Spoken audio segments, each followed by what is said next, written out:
but have enjoyed working with you in the past as former Commissioner of Agriculture in Mississippi, and agriculture is the #1 industry in Mississippi. One out of every 4 jobs there in my home state is related to agriculture, so obviously very important position that you're embarking upon. Mr. Secretary, farmers have had several difficult years, as you're very aware of, the bad weather, low prices, and export market losses, and now coronavirus. Unfortunately, there's another growing concern that I'm hearing about from my farmers and ranchers.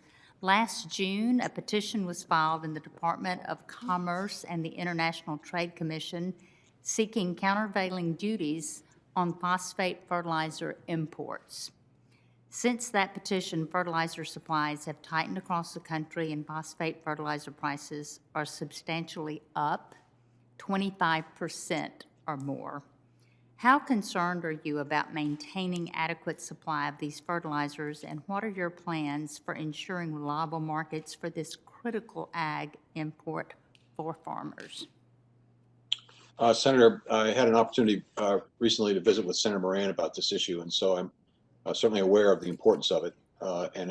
One of the responsibilities, I think, as the Secretary of Agriculture is to communicate to sister agencies the impact and effect of decisions that they are making, making sure that they fully understand and appreciate the effect of whatever decision they are considering as it relates to farmers, ranchers, and producers. Making sure that we have conversation and communication. So one thing I would expect to do is to reach out to the Commerce Department to determine whether or not there is anything that can be done that would put us in a more competitive circumstance and ensure the supply of fertilizer throughout the U.S. I also think it's important for the Department of Agriculture, when faced with circumstances where, for whatever reason, a rule or regulation is impacting and affecting folks out on the farm, looking for ways in which we can utilize the tools of the USDA to provide some kind of transition assistance or provide some kind of way of mitigating the impact and effect. And certainly I would task our team to take a look at whether or not there's anything we could do at USDA specifically and directly to address this issue. And finally, I would say that I think it's important and necessary to point out that I think there are ways in which we can help producers utilize fertilizer in the most effective way, using it at the right time, the right place, the right amounts, that we don't over fertilize. Sometimes is unfortunately is happening in many parts of the country.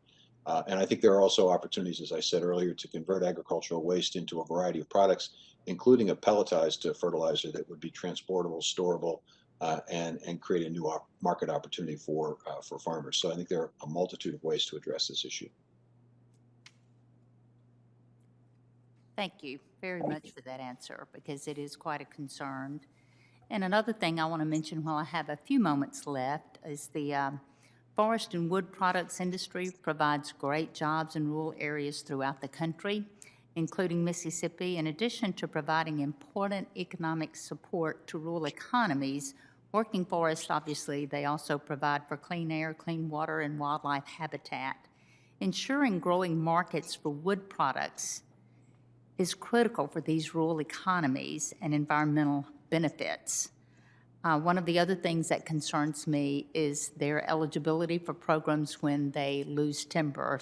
We're a hurricane state, we're a tornado state. Last Easter, we experienced tornadoes, and there were no programs for the loss of that timber for the individuals.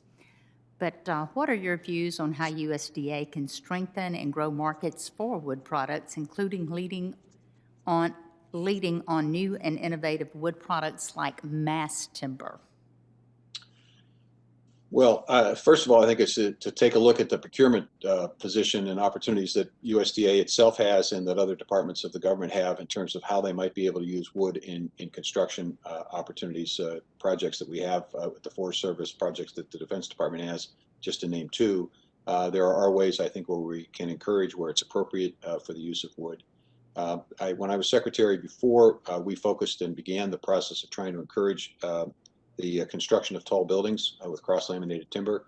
I think there's still an opportunity there as well to help spur that new market, look for ways in which we can incent and encourage and educate people about the capacity of using cross-laminated timber as structural members not necessarily decorative, but structural members in tall buildings.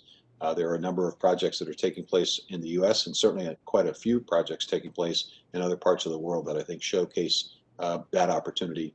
There are also potentially biomass opportunities in terms of energy production as we look at renewable fuels. The challenge here, Senator, and I think it's important, is that we want to be able to figure out how to use this wood.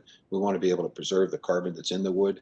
As we know, we've had horrific forest fires, which is not necessarily the issue in Mississippi, but it is in other parts of the country. And to the extent that we can better manage our forests, better provide opportunities for markets, we can reduce that risk of forest fires, and we can keep that carbon stored for a lot longer.